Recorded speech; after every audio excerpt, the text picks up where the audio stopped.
a pre-meeting warm-up. There we go. We're recording the meeting. I am leading tonight as Linda's out and running about. She's actually sent me a message. She just met with Debbie Vance, so she's a good 100 miles away from her home right now up in that area, up in Canada, visiting there. Wow. Tonight was supposed to be Scott Nelson talking to us. I don't see Scott online. Maybe he's coming here. Nope, that's Brian.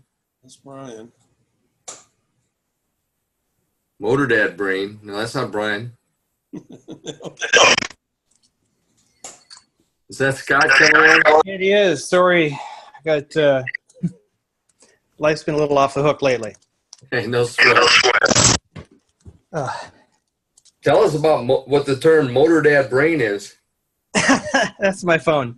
Motor Dad is a moniker I used on Google Blogs and also one of my email accounts. And it's actually the license plate on my ST13 right now as well. That's cute. Thank you. Yeah, it's kind of hard to find, names for something that are not taken already. And my dog is desperately trying to get my attention right now, too. I just got back in the door, and so you can tell my helmet hair. I don't have that problem. And I'm thinking about it on the way over here. It's like, oh, crap, I'm supposed to be talking about me today. Well, yeah. Let's see, just to give you all a heads up before Scott gets started there, just to let you know that there's been, discussion as far as rides, and we'll start getting our calendar together. But there's actually right now, to my knowledge, 3 rides being planned for next year. John Cram's working on a polio ride in the springtime, and there's some things about possibly running that in different areas at the same time. So we might be able to be 2 or 3 rides in the same weekend all across the country. Mm-hmm. Tom Dines and we've done the pre-ride this summer. He's planning on the ride out of Breckenridge, Colorado sometime, and hopefully he can arrange it so that the following weekend there's one there in Northern California that Ron Mead's putting together, somewhere between Northern California and Reno, Nevada. And there's some interesting possibilities popping up for next year. Lovely. So as soon as we get calendar picked on all that stuff, we can get that all on our calendars and figure out what we're doing, where, and when. Sure. Pardon the kaleidoscope behind me here. I'm just rushing around because I'm expecting a visitor from Germany this afternoon, too. Oh. So are you ready to go there, Scott? Well, fortunately, I have some expertise on this topic, so I can probably shoot from the hip pretty well. Well, introducing our speaker, Scott, and Scott's going to talk to us about Scott. Or the great Scott. How about that? Well, I've been called lots of things. That is one of them, but I've been called less flattering things as well. So I just joined Rotary Oakland number 3 this, it was July or August. And one of the big draws to Rotary for me was to expand my international motorcycling community via IFMR and then this club as well. Other circumstantial things going on right now is I'm between day jobs in biotech. I'll elaborate on that later on. And so I'm not sure if I'm going to be in the Bay Area geography long-term or if I might be moving to Southern California, in which case being part of an E-club as well seems to make more sense to me, even though Carlsbad, I'm sure, has a physical club. But as life as a day wage slave kind of thing, we have certain hours that we're not available to jump on a call or something.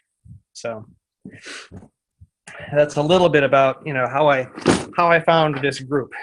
For motorcycling, let's see here. So I grew up in Minnesota and discovered motorcycling when I went into the Army, and I was at Fort Gordon Signal School in 1985. And a buddy took me on the back roads of Post on his Virago, and it really kind of set the hook for me. So when I got back to Minnesota after my initial training in '86, I decided I was going to get a motorcycle. My mom told me I'd have to find someplace else to live, so I started looking, and then she softened up after that. um, let's see. Then 2 years later, my dad helps my youngest brother to buy his first motorcycle, which was brand new, unlike my beater. First bike was a 77 Yamaha RD400. And first 6 months was kind of dumb luck I survived because I was an untrained rider. And then my younger brother, when he got interested in riding, and because he'd been riding on the back with me and so on, he took Minnesota safety course. And in the 2-week class, he learned more or learned certain things that I hadn't learned in 2 years on the street. And so he started teaching me how to ride better. And this was not an acceptable thing for me, his 5-year senior older brother. So I got into Minnesota's experienced rider course back in the MSF days there. This is 86. And no, I guess that would have been, I think it was 88. Anyway, in that one-day class, that 8-hour experienced rider course through MSF, I learned a lot of things that I really hadn't learned very well in 2 years on the street. And they put out a pitch at the end of the program if anybody was interested in volunteering, that they were always looking for volunteers.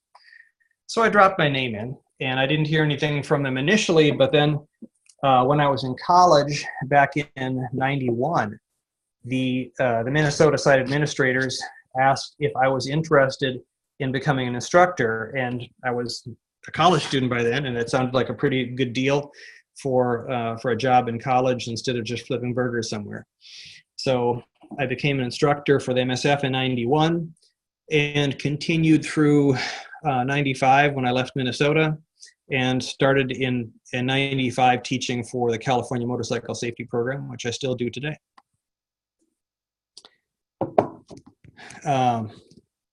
Any questions so far?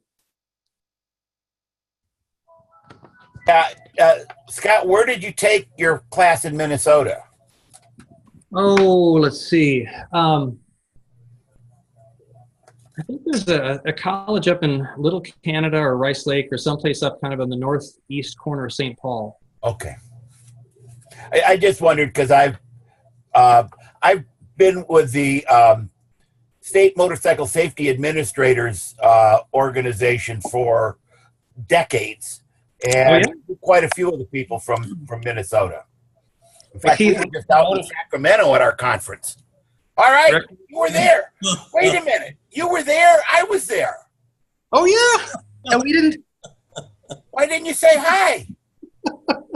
I was there Saturday, this last weekend, so I got 2 of the shirts. I was there. Well, I was there. I got in on Tuesday and was there for the whole conference. Okay. I think I was the only rank and file California instructor there. Everybody else was administrators or management. Yeah. There were a few of the instructors during the week that were helping out, but it's for anybody. But the predominance is administrators. Mm-hmm.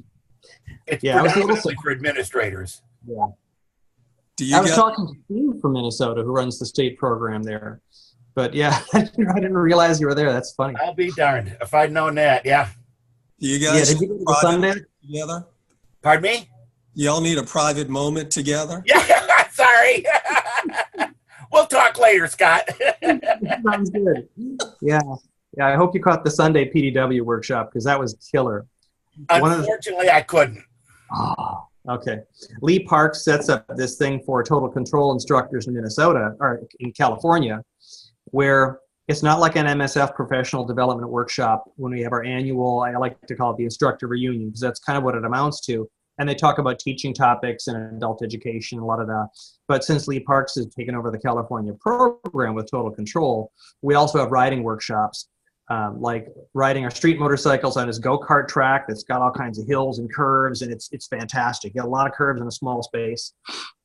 We have some dirt class lessons up there, and some Gymkhana. And this year we did the Gymkhana on the Can-Ams, those 3-wheelers. And I was not ready to have as much fun as I did on those things. And yeah, I'm still not going to go Can-Am right away, but they're surprisingly entertaining to drive. I was telling Jerry that I took one of the, actually took 2 different rides on 2 different Can-Ams during the week there. And I'm intrigued. Yeah. If you drive it like an X, or you lean your shoulders way in on the corner, and you push off with your outside foot to get the weight inside, then it's a workout, but you can also make the thing handle better. I found out. So it was a kick. Let's see. So that's kind of the motorcycling story. And there's a whole list of bikes. I don't know if I posted a list of what bikes I've ridden someplace for you guys to see, but I've had, over 20 bikes in my life. Never a new one. Maybe next time, I don't know. And currently I've got the ST1300, the black and white, that used to be a City of Modesto police bike. And then my 2002 Triumph Sprint ST, which was a crashed bike my wife bought me as an anniversary gift, and I rebuilt it, painted it, and just reassembled it, basically. I didn't have to get into motor work. So that's the small bike, is the 955. And it feels small compared to the ST. What else? So Minnesota, out of high school, I took a year and a half at junior college, didn't really know what I was doing, so I dropped out of that and went into the Army, into the Signal Corps, and that was the Army Reserve stint where I learned electronics. And then I came back from that, and I was doing just untrained day labor, and decided to go into a Votech for auto mechanics. And my parents thought I was selling myself really short, but I went ahead and completed the 2 years. I really enjoyed it, learned a lot, and so now I've got the electronic and the mechanical background. And then I worked, I spun wrenches at a dealership for about 6 months, and then decided, this sucks as a way to make a living, because in Minnesota, every time the garage door goes up, you either freeze or you melt. Extremes of temperature Minnesota specializes in. And so I went back to college, got my BA in studio arts. That was during the BA that I started teaching moto safety. And then in December '92, graduated and was driving school buses for a living. So this is why I'm a big advocate of trades training. I could have stuck with being an auto mechanic and made a satisfactory living, or be driving school buses with a BA, like a lot of our college graduates are underemployed these days. We're having that conversation with my 15 and 17-year-old kids right now, where the wife's like, oh, no, you got to get a degree. And I'm like, no, learn a skill, learn how to make a living, and then go from there. If you want to get an education, that's cool too.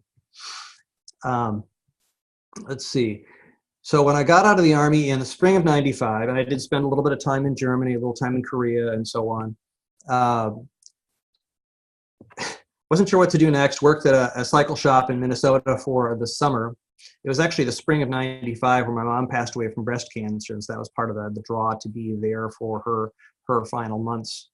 And then I moved to California to study massage therapy and teach motorcycle safety year-round, because we don't have winter in the Bay Area.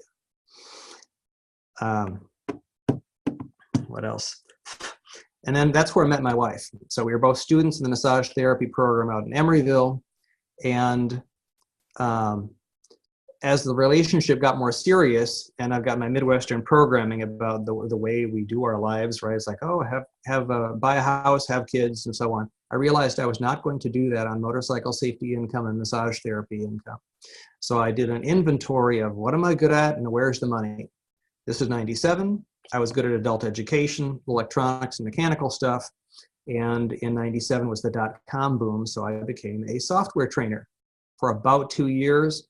And then as that cooled down a little bit and IBM bought the company and started syncing it, I put my resume up, and in '99, the Human Genome Project was happening, and I got recruited into biotech.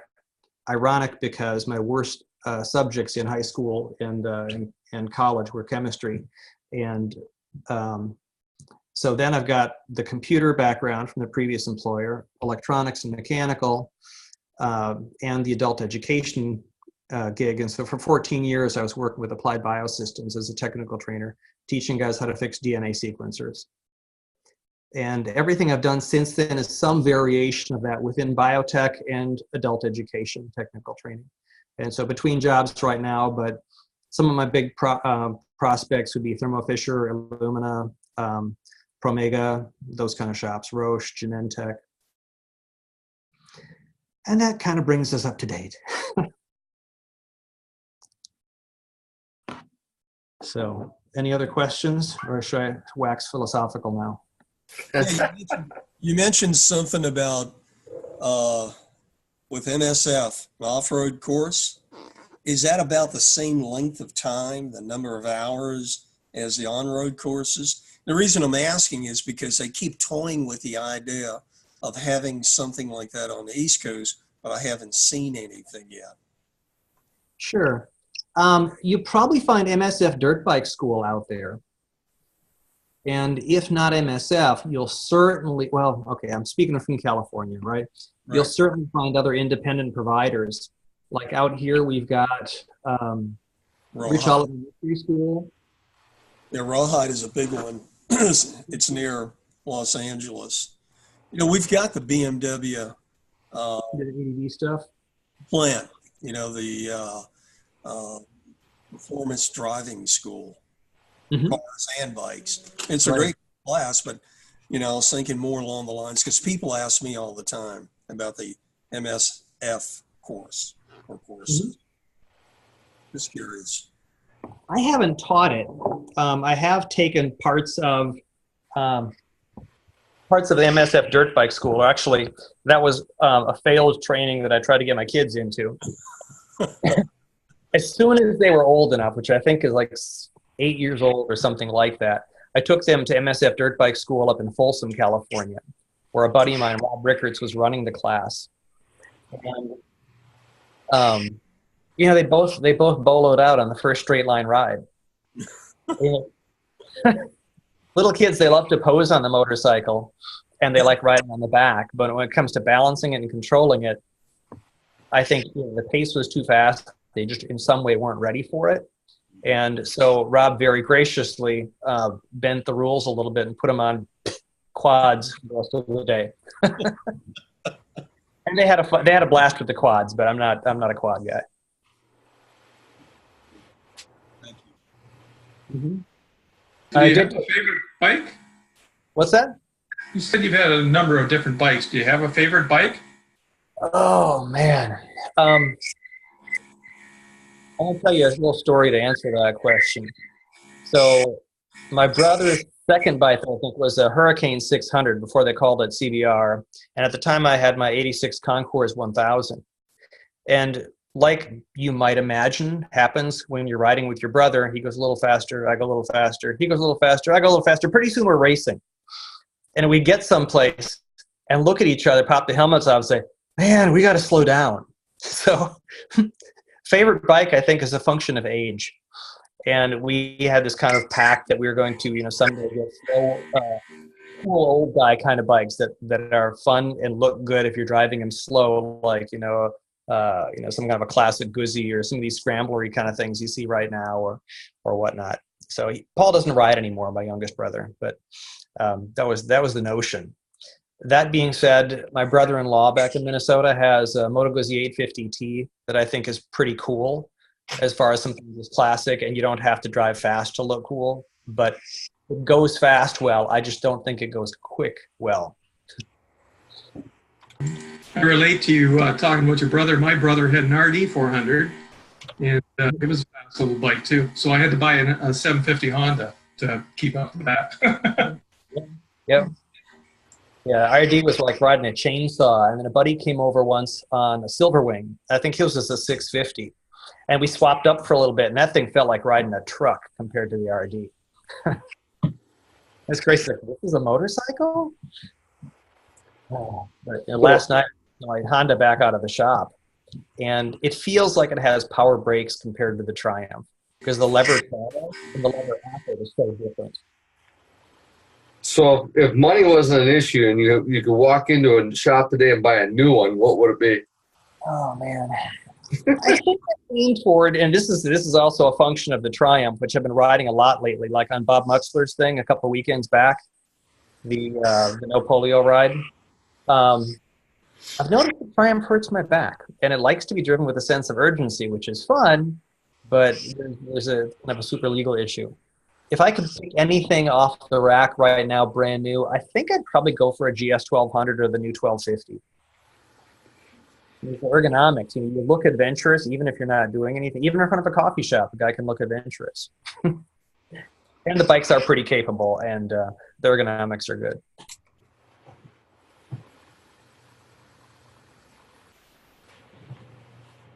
Nice. Yeah. Other general questions? Does your wife ride? She has her endorsement from before the kids came along, but she never got used to really banking into the curves. Uh-oh. So she's kind of swept right behind. Sorry, my wife called, and I was just like, I'll call her back. I know she's on her way home too, because our friends from Germany are visiting. So yeah, today's been a little insane.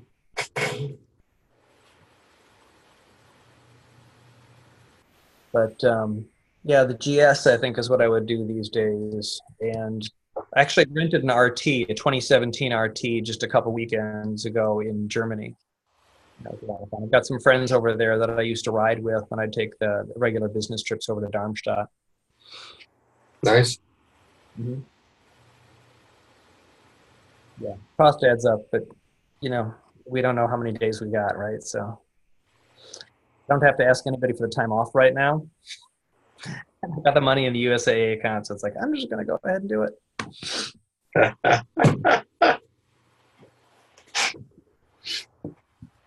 Have any of the rest of you heard from Paul lately? I see him posting in Facebook about his Singapore thing. He's staying online. He's been texting me once in a while on some of the pictures I posted over the weekend, which was nice. Yeah. So we actually had 3 of our members over the weekend and that were there. Jim Lawrence was there. I'm not sure if he made it back yet or not. I know that he and his wife were having a good time. That was their first IFMR ride, and they had a really good time, they said, and they're going to be back for more. Singapore and where? Tom Dines was there. Now, Tom's en route. I think he's going to be in Ohio this week, and then he's heading down to Marco Island, so he's making the move right now. Let's see. And then we had several that said they wanted to join our club now. And so I've got 1 applications came in. We've got actually a couple people that are interested in full membership, and a couple more interested in associate members, including Tim Cudd. Tim, you want to say anything? Let me properly introduce Tim. Tim's the one that's on the. I'm on there. I'm here. I got the pleasure of riding with Tim this weekend, and Tim is a past president of IFMR North America. So, Tim? Very cool. I am here. You got anything you want to say to us? Any bright words of wisdom? No, it was I apologize. I got on a little late. Hey, everybody. It Apologies. was a great ride. It's good to finally meet some people and, ride with some folks, made some new friends. Good to see some, I won't say old friends, but mature friends. Good word. So it was a great time. You see that comment my wife made about our picture, Tim? Oh, yeah, I saw it. She just has no sense of humor. Well, There's women for you. you just had to be there. No, it was a good time. Weather was great. Weather was a little Other warm. than making a Other couple than of that, U-turns, it was good. I'm sorry? I says, a little warm, but other than that, it was perfect. Yeah. Other than a couple of U-turns, it was all good. That's part of the tour. That's part of it, yeah. Yeah. We just expanded the destination or the direction. It was great. Had a good time. Where was this ride at? I didn't catch the location. It was down to, we met up in Eureka Springs, Arkansas, in the northwest part of the state, and went, made about a 320-mile round trip up to the top of Mount Magazine, which is the highest point in the state, and around what they call the Arkansas Grand Canyon, down Highway 7, which is listed as one of the most scenic drives in America. And oddly, for those that didn't know, when we stopped at one of the little rest areas there, that's actually Rotary Inn rest stop. And there's some history and plaques on the wall inside the rest stop or in the rest area there that talk about rotary ends and the project and how it started and this and that. So it's kind of a cool piece of history to stop and take a look at. Switching over to computer here. Try not to feedback. Sorry. Uh-oh. Oops. There we go. Are there any Rotary and clubs in existence anymore? Not that I know of or I've ever heard of. Okay. I know that, Jerry, I think you had a picture of that placard that was on the wall there at the rest area. You put on Facebook. You can expand that and read a little more about it. It's kind of interesting. Yeah, it's on my Facebook page somewhere, guys. I think Charleston had one 15 years ago. You got that, Len? Did they? I don't know. You got it? Well, you know, Rotary Ands were big when Rotary was men only. Now that we have women in the membership, there's really no need for them, I don't think. Yeah. I don't know of I any. don't remember. Jerry, do you remember the date or when the date off that placard? I've been down that road and stopped there 3 or 4 times in the past, but I can't remember, when all that was done. It was several decades ago, I think, when that was through there. You keep talking, and I'll look back on my Facebook page, and I'll share it in a second. I could share this picture of grizzly bears.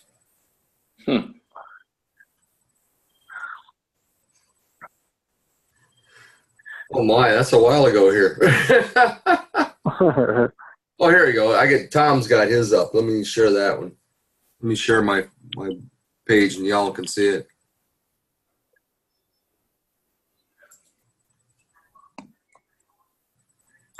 Okay. It's kind of cool that not only is the placard up inside the rest area, but the sign out by the highway from the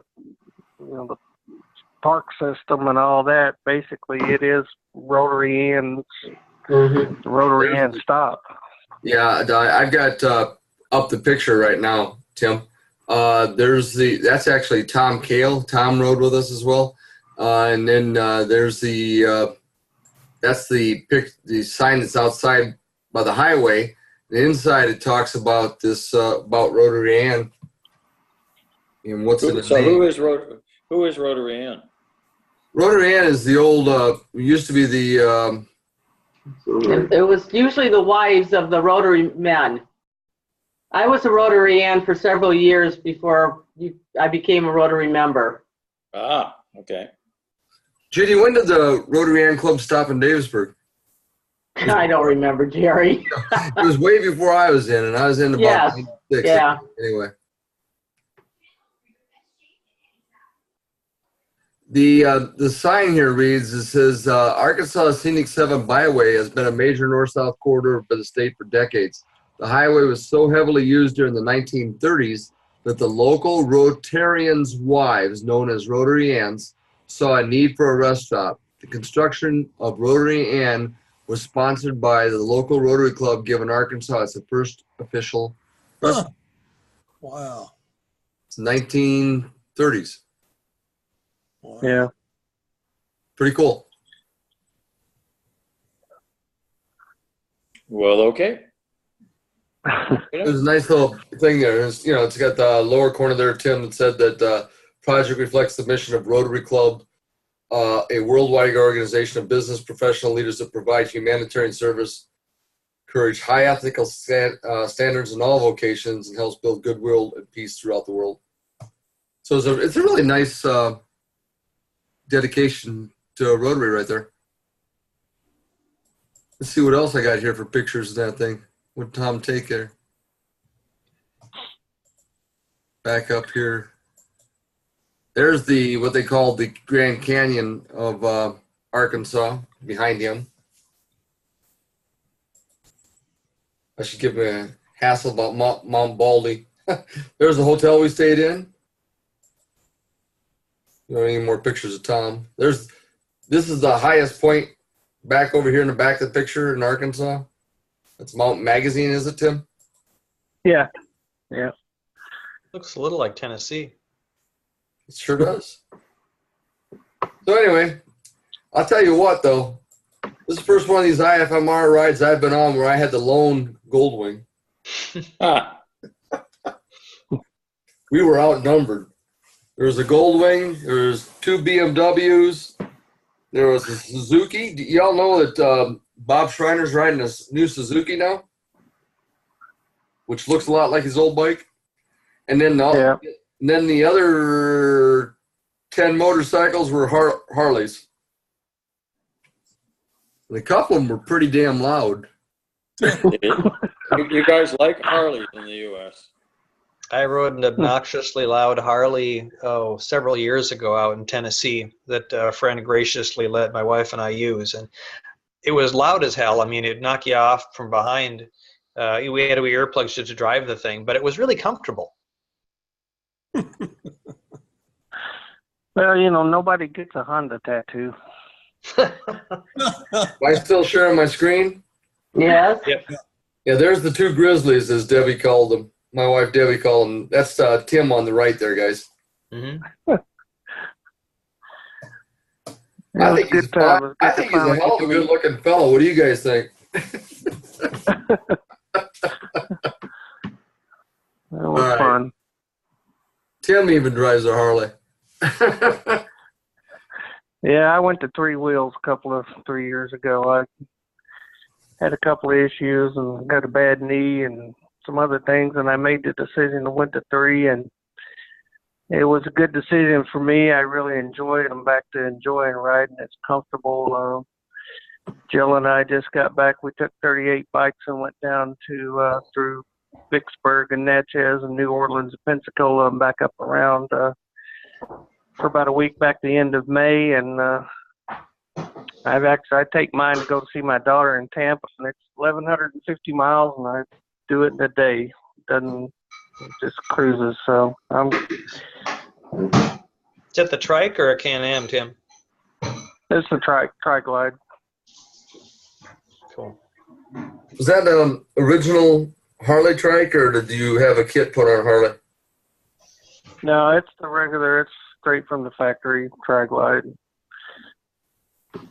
It's funny. One of my instructors this past weekend was mentioning teaching classes for the 3-wheel motorcycles, and you got the Can-Ams where you can walk right up next to the rider and provide some feedback. But on the trike, you got to be careful so you don't get your feet run over. Yeah, you got to take a step back. They don't have. Well, they just started. We have a couple of members in our Harley chapter that are instructors. A couple of them are through Harley, that rider, whatever. Then we got a couple of them that are in it, are MSF instructors. And they're just starting a trike class, a rider's class up there. But the only thing they're using to do the class are Can-Ams. That's got to be really different. Because one of them came up to me, and I had a 16 tri-glide, and then Jill saw an 18 anniversary edition tri-glide that she wanted, and so she wrote a check, and now I have that one. But they called me and said, "We're going to start this trike class. Can we borrow your tri-glide for the class?" And I was, "That's cute."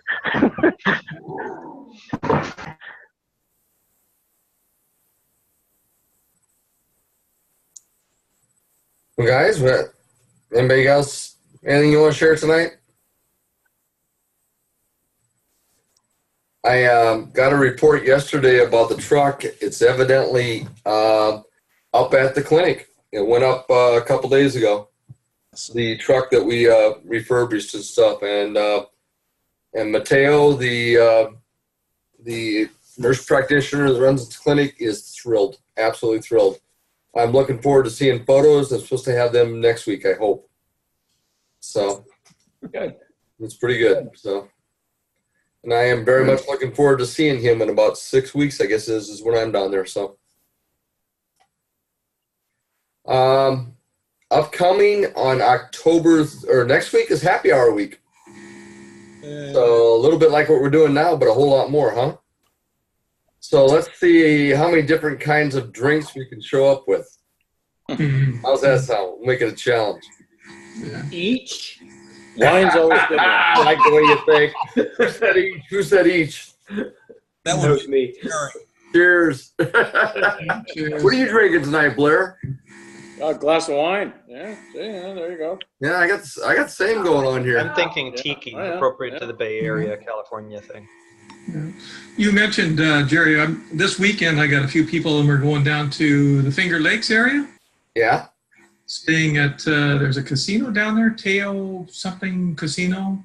Just driving down Friday, tour around on Saturday, and then back on Sunday type of thing. Hopefully it's missed the rain because there's rain in the forecast still. But You know, we need to have some portion of our website set to that. That if we get the inkling to do something like that, we can just kind of post it, and anybody else that wants to join us can join. mm-hmm. That'd be a good thing.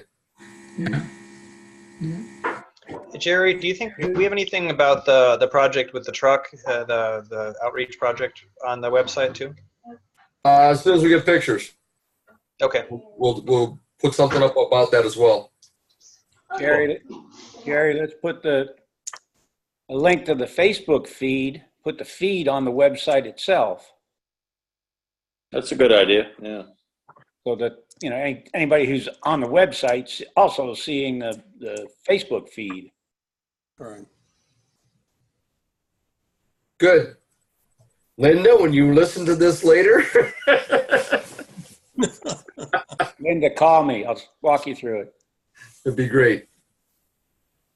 That'd be great. Anything else for tonight?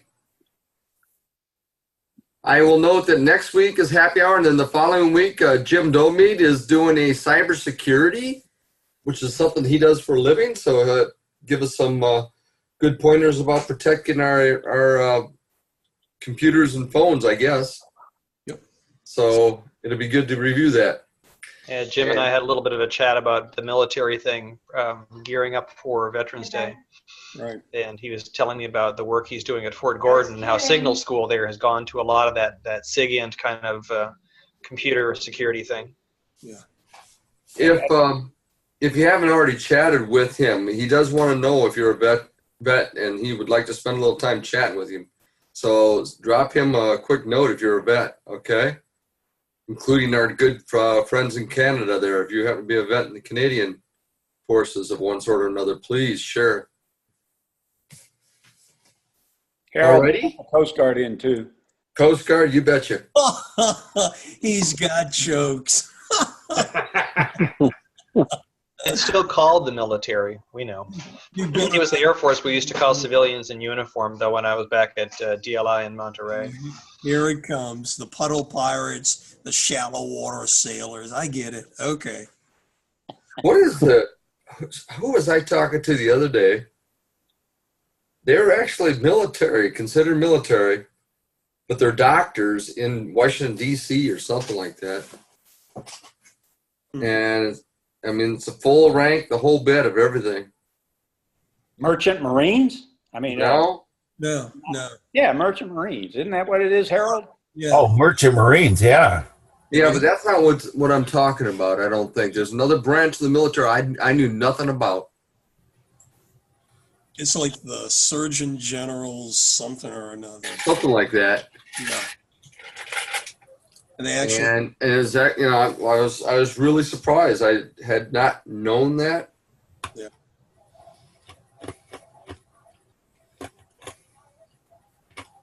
Your life is better now that you do know that. So Harold, how's the weather down there? It's great.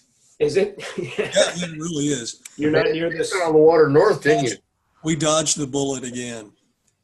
Wow. What can It's I- beautiful today. Yeah. I was out Yeah. cutting the grass just before the meeting. I think the only one of our riders that got wet was Bob Schreiner because he was heading right back into it. Well, hey, there's Jim. Glad to see Jim join us. You missed it a little bit there, pal. Oh, I swear. Just a little. Sorry about that. I looked at my watch and said, oh Missed another one. Did you get back home okay? Yeah. It was a great ride. Stopped at and rode around a bunch of cornfields and beans. Man, it's like I don't think I've seen so many beans and corn in my life going through Illinois. Into the horizon. Where's home, Jim? Wisconsin, the middle of absolutely nowhere. It's wonderful here. Cheese is great, Packer land, Badgers, go Badgers. Yeah, Badgers better lose this weekend. Oh, you just Hey, chipped stop Roger it. salary. Just a black cat again. Yeah, that's the pirate. Are they playing Iowa at home or at Iowa? No. You know, Jim? I don't even know what day it is. All right. What day is it? They're in Iowa, Hey, Gary. They're in Iowa? Good. I hope it's a hard game on the Badgers. I just hope so. I got a feeling all that happened last week is they got all upset. Now they're going to come in ornery. well, I hope so. Got to make Alvarez proud. Well, we're going to close it. Let's close it with the four-way test, guys. Four-way test of things we think, say, or do. Is it the truth? Is it fair to all? Will it build goodwill and better friendships? Will it be beneficial? Beneficial. Oh, concern. And will it be fun? Will it be fun? Boy, was that a mess talking together, wasn't it? And ride safe. I'd have popped up Terry made a nice video thing for us for that, and it's on my work computer, so my apologies. I'd have popped it up. Oh, Jerry, what are we going to do with you? I don't know. All right, guys.